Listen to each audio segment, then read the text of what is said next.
Hello everyone and welcome back to the channel, and welcome back to my series where we take a look at back issues of PSM Magazine. Currently looking at issue number 4 here from December 1997, and as you can see on the cover, Tomb Raider 2 is the big deal with this issue. Tomb Raider 2 about to set the world on fire, and so they've got the big strategy guide in here. Which was pretty invaluable back then because you didn't have YouTube walkthroughs or things like that, right? So looks like they've got some other stuff on here, strategies and some coverage for upcoming games. Sorry, my old shipping sticker is on there and had been on there for so many years that now it's kind of impossible to get off without tearing the cover, so opting to just kind of leave it as it is. But let's dive into it. Inside cover ad for the Disney Hercules game, and you'll see that in the other recent issues that I covered on the channel here. It looks like that game is getting a pretty good marketing push, at least in the in terms of print ads back then. And I think this is the first time you see this ad in this specific magazine, but the Jet Moto 2 Choose Your Burial Plot. I like it, all the different locations. Jet Moto series is one that I enjoyed back then. And I just like this ad campaign that they're running here because it's all, you know, it speaks of danger. Speaks of wild shit that you probably shouldn't be doing, but hell, you drink Mountain Dew, so why not? Alright, so we got kind of the intro here, and the editor-in-chief, Chris Slate, kind of doing a little write-up on, hey man, Christmas is coming, good thing we've covered all the games that you need to get, so you can make sure grandma doesn't get you a copy of Blasto or whatever, you can get something good instead. And then down here in the lower left you see the mock-up art for the cover. And actually, I always thought that this was interesting because this first photo right here, the first drawing that the artist made, I really like that. And their argument for not using it was that they didn't feel like it captured the essence of Lara. They thought her having her gun pointed at something, like you see in the final version there, they felt like that was more representative of the character. But I think that first shot is very Lara Croft, because she looks to me like she is just putting her gun away, you know, maybe took out a wolf or something and is kind of looking around in the area like, you know, where am I? What is this, you know, area? Are there any traps nearby? I don't know. I just think it's a great shot, and I would have loved to have seen a colored version of it. Over there on the next page, you've got each editor kind of talking about, you know, what their most wanted game is. They got that listed. For Chris, it's Metal Gear Solid. Noah is looking forward to Gran Turismo. Stephen Frost looking forward to Dead or Alive. Just to kind of take you back at what these guys were looking forward to. These weren't out yet. Bill Paris looking forward to Tomba, although he lists it as Tonba, I guess before it became Tomba over here. And then the little, I guess, one-panel comic down there in the corner, No Presents for the Naughty, and you've got your main villain from the Crash Bandicoot series. I like that. Oh, also, this is so dumb, but I always enjoyed this kind of stuff here, right? Like, they talk about, does Bill Paris here deserve presents? The good, the bad, and the result, right? So the good that he did this year, he dug up super cool Tokyo Game Show news and saved a cat. The bad, got into a sushi brawl with Parappa-suited show mascot. The result, a little candy in the stocking. So I guess I point that out special just because it's very like Simpsons-esque kind of humor. At least that's how I imagine it. I can picture this cat here at a sushi bar in Japan, you know, after a long day at Tokyo Game Show or whatever, and the Parappa guy is there, and, you know, he's had a little too much sake and he gets into it, and you just kind of picture this Homer Simpson-esque episode playing out in your head. I don't know, I always like dumb little jokes like that in the magazines about their editorial staff. Next page we got Fighting Force ad, big 2-page ad, big spenders over there at IDOS, because they were doing a lot of these back then. Goes 0 to 60 in 4.5 seconds depending on your arm. Talking about the big guy there in the middle of the group photo throwing a mangled up car engine at an enemy. And I did a video on Fighting Force on the channel here, and linked it, I think, to one of the 2 recent issues of PSM. Might have even been the first one, actually, now that I think about it. So go find that on the channel and have a watch. Table of contents, kind of covering what they get into here, and then if you're looking for a certain game that might have gotten reviewed, you'd find it over here in the index, so that's cool. Looks like they got a ton of space allocated to the Tomb Raider 2 strategy, which is fine. And as well as, I guess this is a strategy issue here, because they got Street Fighter EX Plus, they got Test Drive 4 and Colony Wars, all getting, and Oddworld, all strategies, so yeah. And then they talk about their big holiday special, which we'll find later. Cool Borders 2 double page ad, be on a first name basis with the ozone layer. I like it. Everything was like totally extreme games. It was all ESPN extreme games and Mountain Dew back then, and this ad just like completely encompasses that. I love it. It's so very 90s. Monitor, we got like the news and rumors section here, and the big story is that Diablo coming to PlayStation, and that was a great game. I hope to do a video on the channel here of Diablo. That was how I played it back then. I was not a PC gamer at all. We didn't even have a PC in my house until Doom 3 came out. So yeah, that was my experience with Diablo, and I loved it. Play games on your PlayStation games on your PC. This was like early PlayStation emulation. You'd still need the disc. Talking about, I'm sorry, I'll go back a page real quick. Talking about vibration may still be in our future, because you know, Sony decided they're going to work out the whole patent thing. Turns out they'd be right. Another update on Net Eurose development, whatever might be coming down the pipe there. That was, you know, that was a thing that I paid attention to back then, but never really remember having anything come of that. It seemed like it got a lot of attention in the press, but not many titles came out of that I was aware of anyway.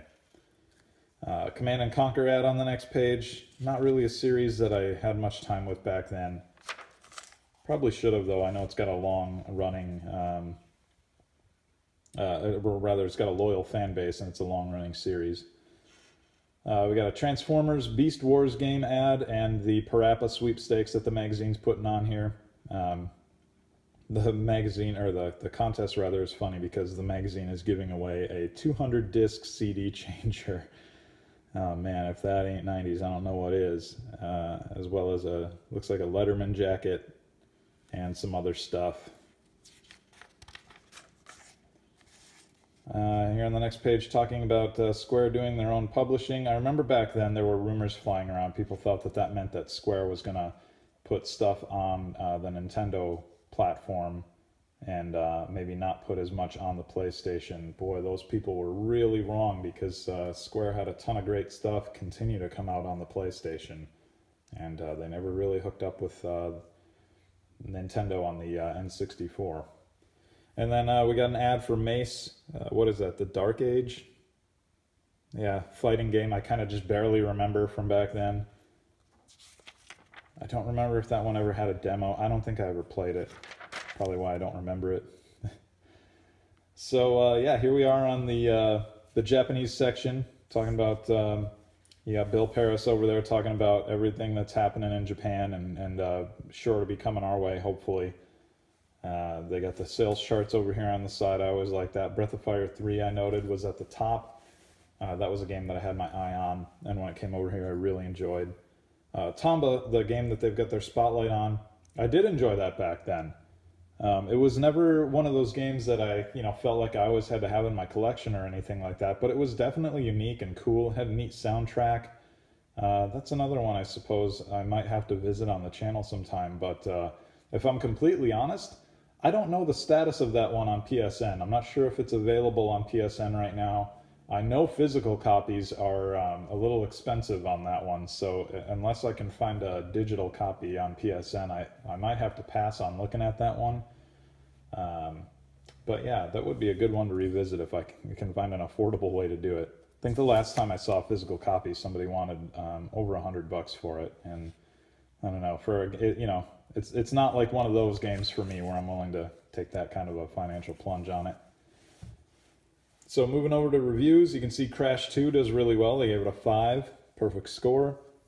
And I'll just kind of quickly read a little bit here. They say the graphics pull you into a bright, beautiful cartoon world. The music is really good, but Crash needs a new main title song. I guess they weren't fans. The concept is refined to near perfection, and I'll play it for hours and hours tracking down the gems. Crash 2. I liked that one back then. I have the Crash trilogy, the remaster trilogy on PlayStation 4. It's also coming soon to Nintendo Switch as of the time of this recording. There might be some other platforms in its future too. I'm not sure if it's coming to Xbox, but that's a great way to revisit those games. I highly recommend it. Here we are. Nightmare Creatures got reviewed. That is another one that I did on the channel here. Try to spread the magazine out a little bit. Kind of hard to see that review score in the corner. But Nightmare Creatures was one I always really liked and appreciated. You can check out the video of that on the channel here. I think I had it tied to another recent issue of the magazine here. Jet Moto 2 gets reviewed. They give that a 3.5. Test Drive 4, that was another one that I think was received pretty well. It got a 4 out of 5. But I remember in one of the recent issues, just a little bit ago, they had like their top 10 of the year, and I think it must have been the November issue, but it was among their top 10 games of the year, so that's good praise. Let's see here, we got Tomb Raider 2 getting reviewed this issue. I guess I kind of forgot that was in this one. That gets a perfect 5, no surprise there. Personally, Tomb Raider 2 was not as good as the first one in my opinion, and there was a little too much combat with human NPCs for my liking. I liked it better when you were kind of isolated and out there in the elements with wolves and bears and, you know, whatever else might happen, sometimes strange creatures and things like that. Wasn't as much into fighting the enemies that had guns and stuff, which is definitely more prevalent in Tomb Raider 2. Some other reviews here worth calling out. Cool Borders 2, which we just saw an ad for, that gets a 3.5. I remember a lot of people really liking the Cool Borders games, and a 3.5 is not a bad score. That is totally respectable. So yeah, I think that's probably about right. It's fitting. Red Asphalt, I saw ads for that in a recent issue, and I don't really remember it too much, but it's another 3 game. I talked to somebody after I did that video, and they were like, yeah, I liked Red Asphalt, so yeah, maybe that's one I'll have to visit on the channel sometime if I can track down a copy. Okay, we got the review for Fighting Force, and Fighting Force gets a 3.5, which, yeah, sounded about right back then. I remember, like I said before in the video where I covered the game, as well as the, I think the first issue of PSM where they had some preview footage, or not footage, but preview coverage rather of it. No footage in magazines. And yeah, saying I was a little disappointed, but my recent video I did where I revisited that one, I think I softened my stance on it a little bit. I think it was actually better for the time than I gave it credit for. It just was maybe a little different from what I had expected. And then you've got the MK Mythologies Sub-Zero game gets a 2.5. Now that's a little surprising to me because everything I read about that game was just abysmal. People hated the shit out of that game. I want to say, I don't have the issue or anything, but I want to say that EGM magazine maybe gave it something really bad, like a 2 out of 10, something really crazy like that. I guess I'll have to go check on that. Don't quote me on that, but in my headcanon, all right, the reputation for that game is terrible. And then another ad for Ghost in the Shell. Been seeing that in this magazine lately.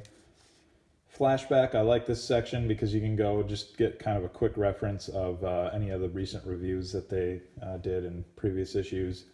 And that's a really useful thing, I think. I liked being able to just pick up a magazine and say, oh, I can't remember what issue they covered Parappa the Rapper in, but it's right here, and they said that they gave it a 5, so it's useful.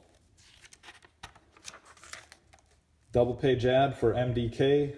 I think I talked about that a little bit in the video before this one. Also had a double page ad rather, just about how it was kind of one of the pioneers on console for sniping and having that neat zoom function.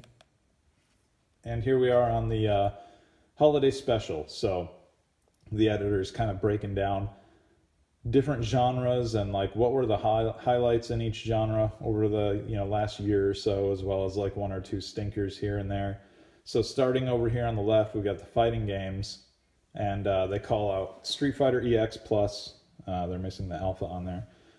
Bushido Blade and Street Fighter Collection, and then their pick for naughty is some Dragon Ball game that I don't remember. I don't even remember being out.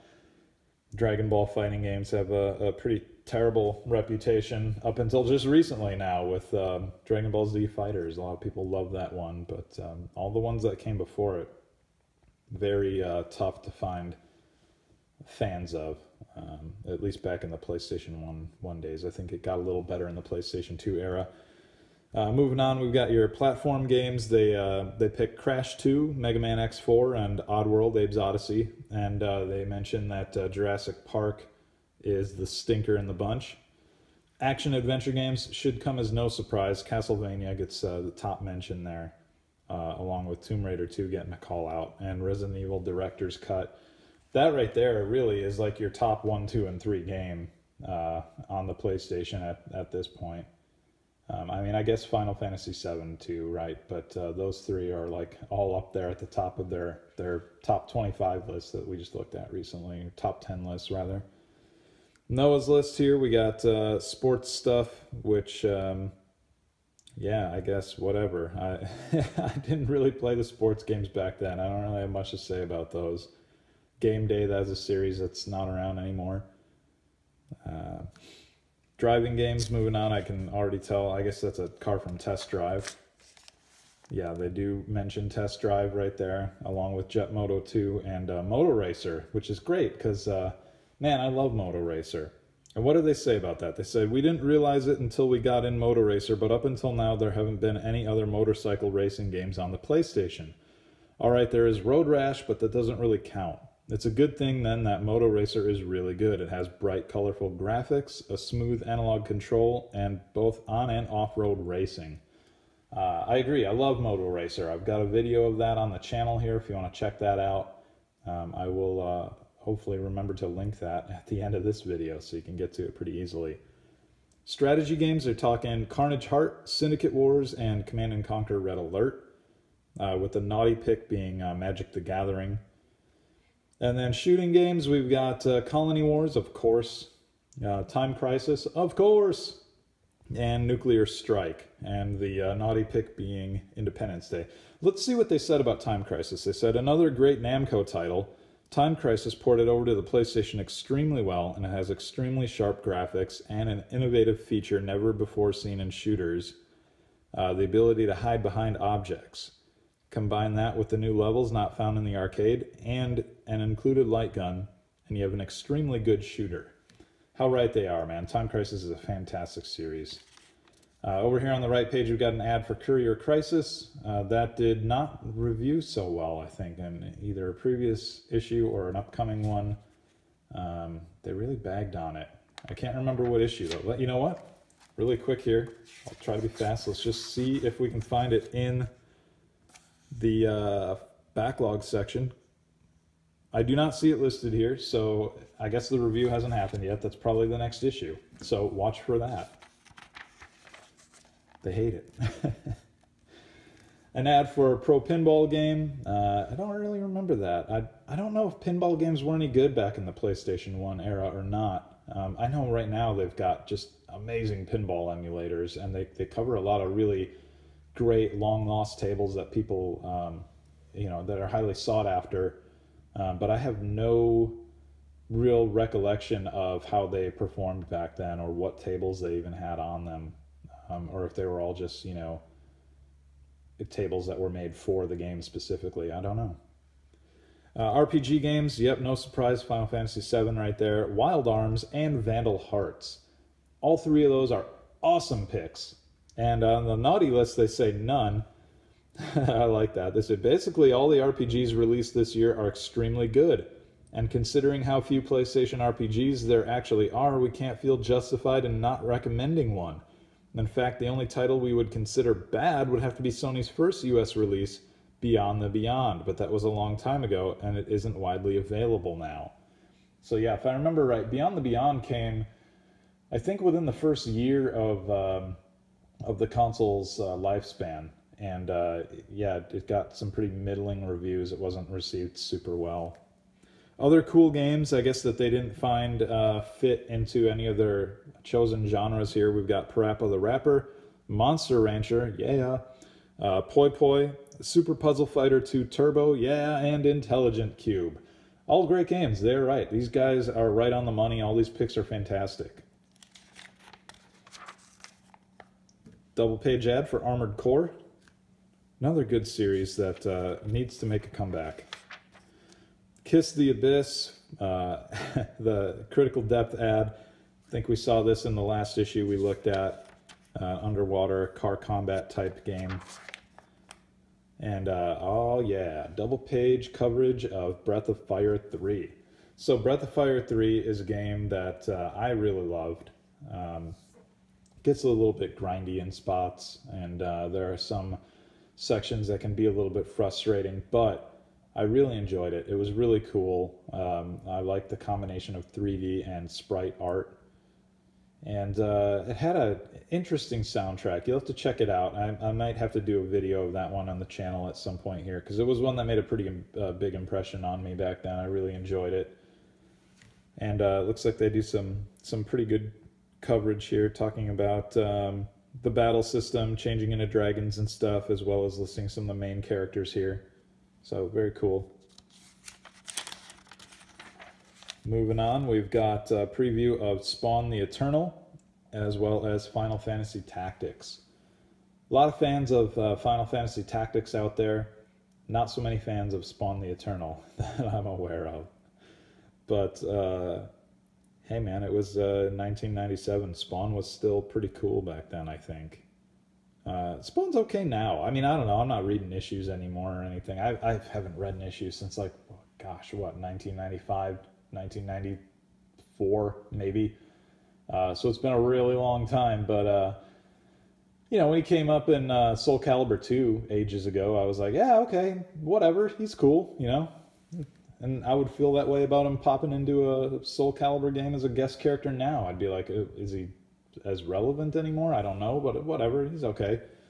Sorry, I don't want to spend too much time talking about Spawn, but Final Fantasy Tactics, I don't really know what to say about that one that, you know, I haven't already said about other great games. It's great. It's got a good following out there. I'm surprised they didn't do more with that series. I'm surprised there's not been more Final Fantasy Tactics games out there. And here we got a double page ad for Duke Nukem, the 64 version as well as the PlayStation version. Auto Destruct, I don't remember that at all. That must be some kind of a racing game. They make a comment about mauling a few pedestrians, so I'm guessing maybe racing / Twisted Metal-ish. And then on the right side, you've got an ad for Versus, the fighting game, which I had just put up a video of on my channel, so be sure to check that out. I'll link that at the end of this issue as well. Yeah, Versus, it's okay.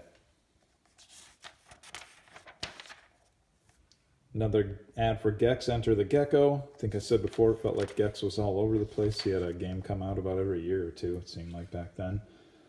SKULLMONKEYS, that's one that got away from me. I never played it. I know it's got its like devoted fans out there, but I've never felt compelled to pick it up and check it out for some reason. I don't know. It looks very like sort of Liquid Television-esque in my opinion. If Liquid Television had more claymation in it back then. It was a show that ran on TV, or on MTV rather. It was this kind of mishmash of crazy animated stuff. And then a one-page ad for One, the game One. No screenshots. Like, what an odd decision there, right? It's just like a fist with some dog tags. Nothing really to go off of there. I guess they're banking on you maybe having seen a preview in the same issue or a review or something. I guess, I don't know. Contest for Courier Crisis, and then some coverage of a NCAA game, football game. Oh, good. I'm glad that this is here, because the last issue that we looked at I think they were covering PlayStation accessories, and I called this one out, but it had such a small picture of it. I was saying that a lot of stores were using this as like their demo kiosk. They would hook up a PlayStation or an N64 or something underneath it, a Saturn, whatever they had back then, and they would connect it to this little setup, and you have your screen and then like some pretty decent sound all in one. So this was something that I saw in a lot of different stores back then. Never had one myself. Didn't really need it. Had a decent sized TV in my bedroom as a kid. I was really lucky. And then I had a stereo with detachable speakers that I had set up on top of the TV. So I had it all right there. Lucky. Pitfall 3D and then Batman and Robin. I didn't play either of those back then, so I'm not going to pretend to have some kind of history with them now. But I don't know. You know, I kind of wonder how the Pitfall game was. Batman and Robin, we're still like very much in the age of just, you know, licensed movie games and things like that generally being shitty more than they were good. Yeah, I don't know, like now it's so different now, right? Like I know this year Spider-Man is coming to PlayStation 4 and it really looks awesome.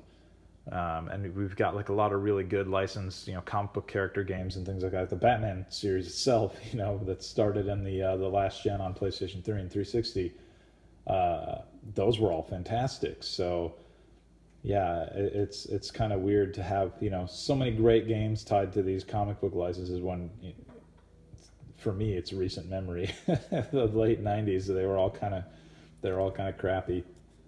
I don't know, but like I said, I didn't play this one, so this could have been like one of those diamonds in the rough, but I don't know, man. I kind of doubt it. We'll see. Maybe they'll review it in an upcoming issue, and then we'll know. An ad for Frogger. Guess that's some kind of Frogger remake there. I feel like I barely remember that. Super Motocross. I did not play that one. I had Moto Racer for my off-road racing kicks. Those screenshots don't look bad, though. I dig this one. It's got the colorful brew skies, just how I like it. If you played Daytona, you get that. Colony Wars, double-page ad, Cry Freedom. That's a cool ad. I always really liked this ad. It's just badass. You've got this shadowy, cloaked figure in the background and these menacing-looking ships, and then way down below these people who are in chains, you know, looking like they are just desperate for liberation. Is a really well thought out ad, in my opinion. Really cool. And ads like this, like these really good ones, they would stand out in a sea of other ads, you know, like ones of, you know, some cleavage girl or whatever making some comment about kicking your butt. Speaking of girls kicking butts, so now we get into a pretty good feature that they do here where they talk about girls in games. And I'm not going to read the whole thing here or anything like that because it's fairly long. It's several pages. But they cover some interesting ground here considering the day, right? Like this is the end of 1997. And these guys really, I think in this feature, kind of acknowledge that there are a lot of girl gamers out there that are not really being served.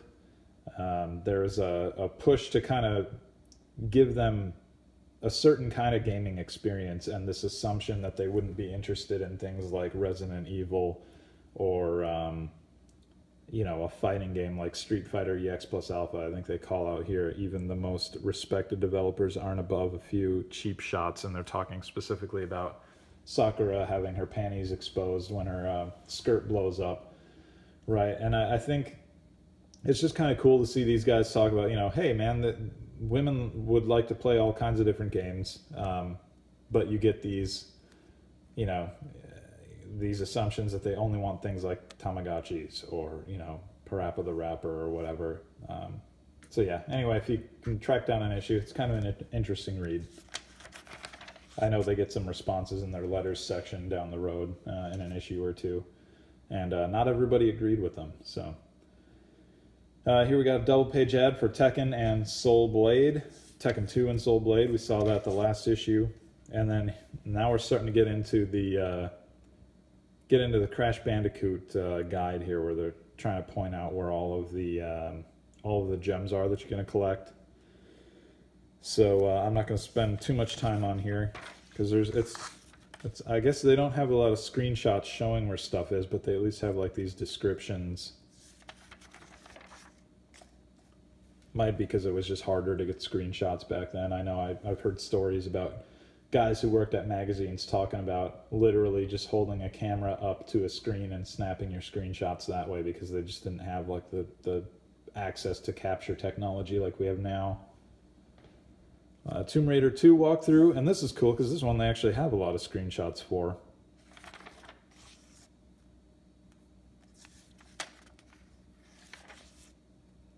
Dedicated a lot of pages to this. And again, you know, like I said when we were looking at the cover, this is so invaluable because you didn't have YouTube back then. You didn't have a dozen people out there, you know, 100 or 1,000 people or however many doing, you know, hey everybody, let's do a walkthrough of the Tomb Raider game, you know, and showing you how to get through specific areas and stuff. Like this was it, man. Like you had to go pick up a magazine or a dedicated strategy guide because those were definitely a thing, and let that guide you through areas where you would get stuck. So if you didn't have, you know, the budget to go buy every damn strategy guide for another $20 on top of buying your game, but you had a subscription rather to PSM, well, there you go. You got your strategy guide right there. All right, so we got an ad here, double page ad for Mad Catz steering wheel. Don't remember that. I had a wheel at one point for the PlayStation. I can't remember what games I even wanted it for. I remember taking it back though. I remember taking it back because it just felt cheap and not at all like the experience that you would get sitting in like a arcade cabinet for like Daytona, right? Like that was the expectation, was that, I mean, you knew you weren't going to get like a full, you know, weighted heavy thing with force feedback like that awesome thing had, but you definitely were expecting more, I think, than like the light plastic toy that you feel like you could kind of kick across the floor with your feet just as easily as push the gas down. So yeah. So anyway, moving on, here we got the Street Fighter EX plus Alpha move list. Another advertisement for the glove, we saw that in a recent issue as well. Strategies for Test Drive 4, kind of breaking down, it looks like they break down all the different cars and stuff like that. A few notes on the courses themselves. One of these crazy pandemonium contests that you know, you wonder if anybody actually won. And again, I know I said this like the last issue where they had that, but I think they tracked down somebody, one of the media sites tracked down somebody who claimed to have won it.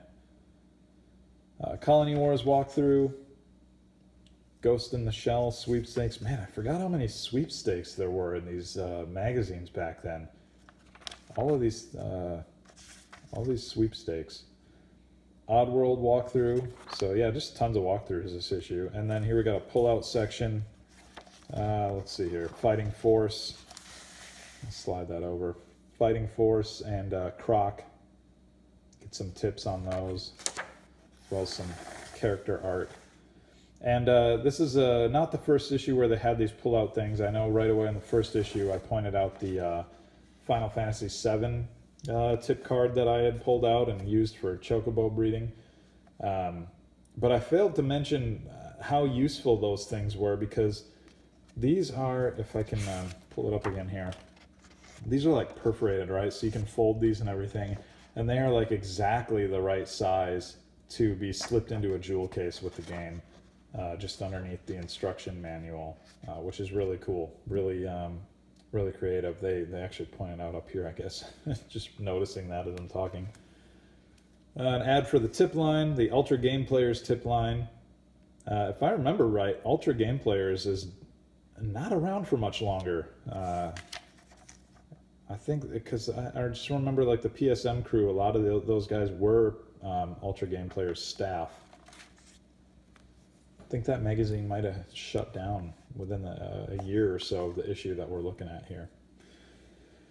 Okay, so now we got the code section. Looks like they cover Machine Hunter. Time Crisis has a cheat menu over here on the right side, and then again more tip line stuff, so that you can spend what, probably $2.49 a minute, $3.99 a minute or something. Yeah, they even warn you here that most of these numbers are 900 toll calls, so be warned, they will cost you. And if you're under 18, get your parents' permission, kids.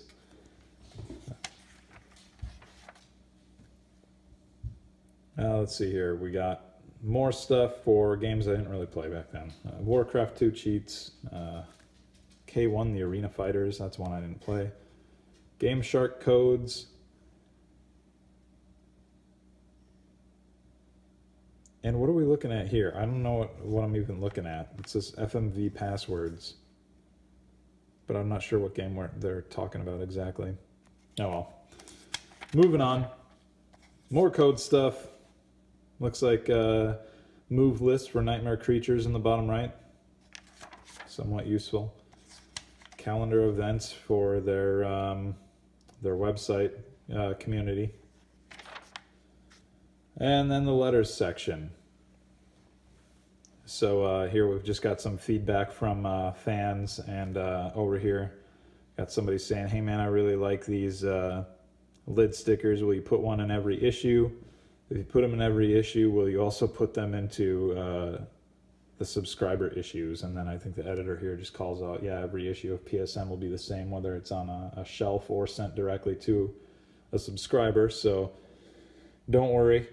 Over here, somebody, I like this because somebody calls out Wild Arms and says, hey, how about a strategy for Wild Arms? And they at least acknowledge, yeah, it's a great game, but it's a little late for a strategy guide. It's been out for a little while at the time of the magazine going to print, so there's not as much need for it. Not as current, I guess, not as relevant anymore. Let's see, some more letters just about stuff. I don't know, let's pick one at random and read it, huh? This guy over here does a short list. Let's see, I really like the first 2 issues of PSM. If I didn't, I wouldn't be sending this email. Some questions for you guys. Will PSM publish any hint books for games, or will you just keep your tips in the magazine? 2, will Salamander Deluxe Pack come out in the US? And 3, will Street Fighter 3 come out for the PlayStation? So Steve says, you're asking a lot of popular questions. I guess they must get these a lot. I don't think you'll see any full-size PSM hint books. We spend so much time on the actual magazine that any attempt in making a separate book would be futile. On the same note, we may be enclosing special mini books with our magazine in the future that contain strategies and or codes for the bigger titles. 2, Konami has decided to release Salamander Deluxe Pack in the US. It should be out in December. Well, that's cool. Let's see. 3, Capcom has not announced any info about a possible PlayStation release of Street Fighter 3. I find it highly unlikely due to the PlayStation's memory limitations. Marvel Superheroes had to have quite a number of frames removed to fit into the 2 megabyte limit. Holy cow, is that it? 2 megabyte limit. Considering that Street Fighter 3 is on a CPS 3 board, and Marvel Superheroes was only on a CPS 2, he calls out, it's difficult to imagine a decent port. I'm not saying that there isn't going to be one, but it will be, but I will be impressed if there is. So that's cool. Let's see, they've got their top this section, challenge for Crash 2, Test Drive 4, and EX plus Alpha. The EX plus Alpha one's hard. They want you to play through the expert training mode and accomplish every character's combos and special moves. Just make sure you send in a photo or videotape of the screen that lists all the characters and the number of training sessions you've successfully completed. Because we won't just take your word for it. So yeah, that's a pretty decent challenge, and I guess you get a fight stick for completing it. Here we got the marketplace section on the left, along with just various ads, kind of like offline Craigslist back then. I've got this for sale, and I want this much money, or I'll trade it for this. Contact me. Here's my email. And some of these people have like their full address, which I know I've said this like in every issue we've looked at so far. It still blows my mind that these people are just like fully out there back then. Different time, I guess. So innocent in those days. And then we got the look at the upcoming issue 5.